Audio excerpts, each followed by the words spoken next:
It was a Monday night, February 9th, 2004, a night in New Hampshire where the cold bites deep, the kind of cold that seeps through your coat and settles in your bones. The air was sharp, the sky a heavy starless black, and the only sound was the crunch of snow beneath tires and boots. In this remote corner of the state, winter is not just a season, it's a presence, pressing in on every side, making the world feel smaller, more isolated, and infinitely more dangerous. On nights like this, darkness swallows the world, erasing the familiar and turning every shadow into a question mark. The trees crowd close to the road, their branches heavy with snow, and the wind whistles through the pines, carrying secrets. On a lonely stretch of Route 112, a black Saturn sedan lost control, spinning out on the icy pavement and crashing into a snowbank. The car's headlights cut through the darkness, illuminating nothing but empty woods and falling snow. The driver, Maura Murray, was alone, far from her college, far from anyone she knew. She stood by the side of the road, her breath visible in the freezing air, surrounded by nothing but silence and snow. The nearest house was barely visible through the trees, and the road behind her stretched on, empty and dark. A local bus driver, Butch Atwood, happened upon the scene.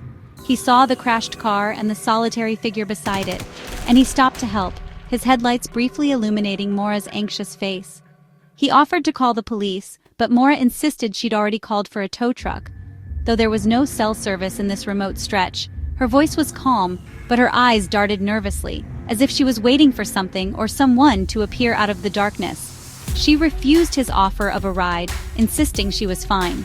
Reluctantly, Butch drove home, the bus's taillights disappearing into the night, and called the police himself, worried about the young woman alone in the cold. By the time officers arrived just minutes later, the scene was eerily quiet. The only evidence of life was the still warm car and the faint imprint of tires in the snow. The Saturn was locked, airbags deployed, and a half-empty bottle of wine spilled across the seat. The engine ticked as it cooled in the night air, but Maura was gone, vanished without a trace. No footprints in the fresh snow, no sign of struggle, no clue where she went. The snow was pristine, undisturbed, as if no one had ever been there at all. It was as if she'd vanished into thin air, swallowed by the night and the endless woods. The road faded into mist, and the world seemed to hold its breath. The police searched the area, flashlights cutting through the darkness, calling her name into the silent woods. But they found nothing. No footprints, no dropped belongings, no sign of where she might have gone. The night offered no answers, only more questions. The cold seemed to deepen, and the silence grew heavier, as if the land itself was keeping secrets. Where could she have gone? On foot, in the freezing cold. The woods were thick, the snow deep, and the temperature dropping fast. Every possible path led only to more darkness. The woods were dense, the road empty.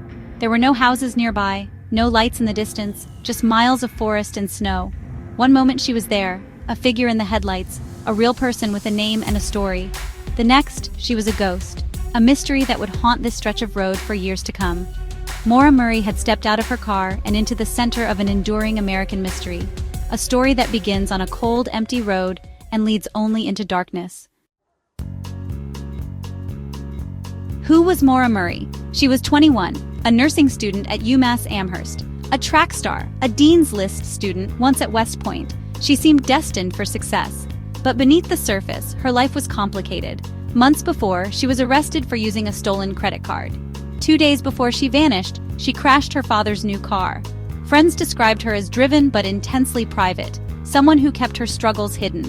In the days before her disappearance, she grew distant and distracted. A phone call left her visibly shaken. Was she the happy student everyone saw, or a young woman on the verge of breaking? People are complex, and Maura was no exception.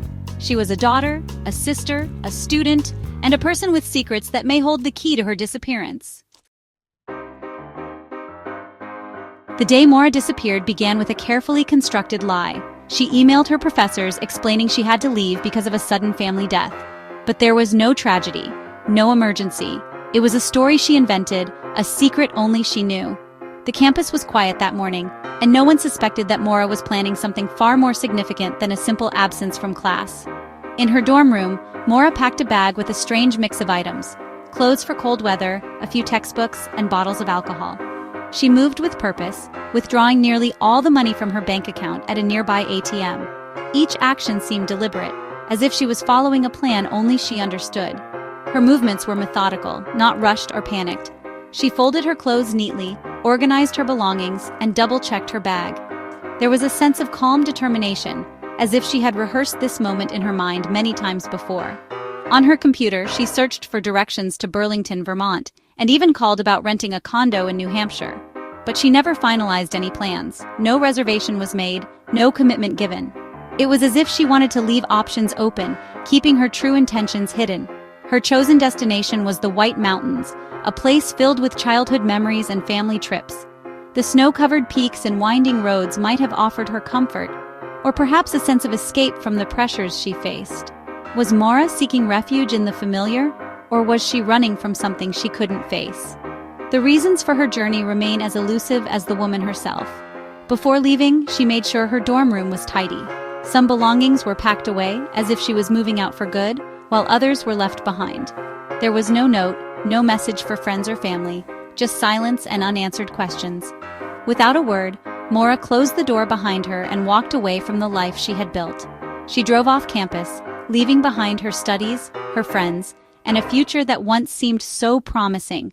Was she escaping her problems, or was she heading toward something, or someone, unknown? The road ahead was uncertain, and so was her purpose.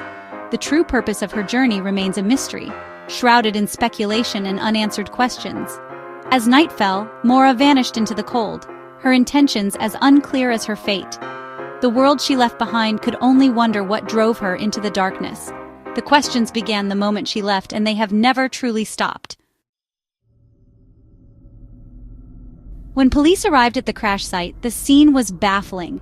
The Saturn was locked, airbags deployed, wine spilled, Maura's AAA card visible inside. But Maura herself was gone. The snow was undisturbed, no footprints leading away, no sign of which way she went. Police searched with flashlights but found nothing. Her backpack was left behind, but her wallet, keys, and phone were missing. The car was drivable, yet she abandoned it. The next day, search dogs followed a scent trail for 100 yards before it vanished. Had she gotten into another vehicle? The lack of footprints and the abrupt end of the scent suggest she left the scene by car. But whose car? Friend or stranger? The mystery deepened with every unanswered question. The scene offered no clues, only silence. Maura had disappeared without a trace. One theory is that Maura chose to disappear and start over. It's a possibility that has haunted investigators and her loved ones for years. The idea that someone could simply walk away from their life, leaving behind everything and everyone they know, is both unsettling and strangely compelling. She packed a bag, lied to her professors, withdrew her money. Actions that suggest planning. These steps weren't random. They hint at a deliberate decision, a careful orchestration of her own disappearance. Some believe she may have been preparing for a new beginning, quietly tying up loose ends before vanishing. Maybe the pressures of her life became too much. College, relationships, family expectations. Sometimes the weight of it all can feel unbearable. For some, the urge to escape becomes overwhelming, and the fantasy of starting over somewhere new is tempting. Canada was nearby. Perhaps she arranged for someone to pick her up. The proximity of the border has fueled speculation that she could have slipped away, crossing into another country where no one would think to look. The crash could have forced her to improvise. Maybe her original plan was derailed, and she had to make quick decisions in the chaos that followed. Did she hitch a ride with a stranger, or disappear into the woods on foot? Her father rejects this idea, insisting she'd never abandon her family. He remembers her as loving and responsible, someone who would never willingly cause so much pain. But people sometimes surprise even those closest to them. Desperation, fear, or a need for freedom can drive someone to make choices that seem unthinkable to those left behind. If she did run away, she's been remarkably successful. No credible sightings, no paper trail, no contact. Not a single confirmed clue has surfaced, despite years of searching and countless tips. In the digital age, vanishing is nearly impossible. Surveillance cameras, social media, and electronic records make it hard to disappear without a trace. Yet Maura has managed to remain invisible. Yet, for 2 decades, Maura has remained a ghost. Her absence lingers, a mystery that refuses to fade as the seasons change and the world moves on without her. Is she living a quiet life under a new name? Has she built a new identity, blending into the background of another town, another city, where no one knows her story? It's a hopeful thought, but one that fades with time. As the years pass, hope is replaced by uncertainty, and the line between possibility and wishful thinking blurs. The possibility lingers, but evidence is scarce.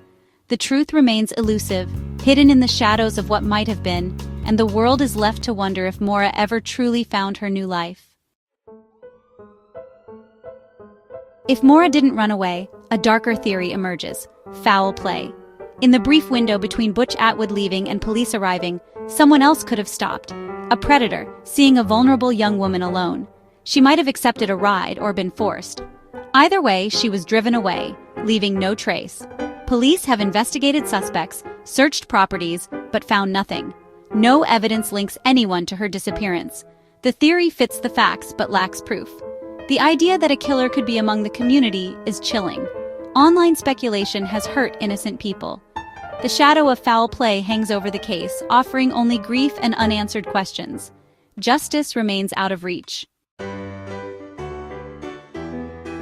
Another theory is that Maura wandered into the wilderness and succumbed to the elements. The White Mountains are beautiful, but deadly in winter. She may have tried to hide from police or simply got lost. In the cold and dark, disorientation and hypothermia could have set in quickly. Extensive searches have found nothing. No clothing, no remains. The forest is vast, but 2 decades of searching have yielded no trace. Her father believes if she's in those woods, someone put her there. The idea of her lost and alone is heartbreaking. It's a quiet, tragic end to a story full of noise. For the Murray family, the search never ends. Fred Murray has become the face of the case, organizing searches, speaking to media, refusing to let Maura be forgotten. The family's grief is public, their pain shared with millions. Every birthday, every holiday is a reminder of her absence. The internet has kept Maura's story alive, but also brought wild theories and unwanted attention. The search for Maura is now a national obsession. People see in her their own loved ones. The family endures speculation and hope in equal measure. Their goal is simple: to find Maura and bring her home. Through it all, their love and determination remain unbroken. The search continues year after year. More than 20 years have passed since that cold night. The world has moved on, but Maura's mystery remains. Her case is a modern legend, a story of fear, hope, and unanswered questions. A relatable young woman, a baffling disappearance, and theories that all seem possible. Every clue leads to more questions. Despite decades of searching, we are no closer to the truth. Maura drove to New Hampshire, crashed, and vanished. The silence that followed is deafening. Her story reminds us that some truths remain out of reach. The question lingers. What happened to Maura Murray? The road is still there, but Maura is not, and we are left to wonder why.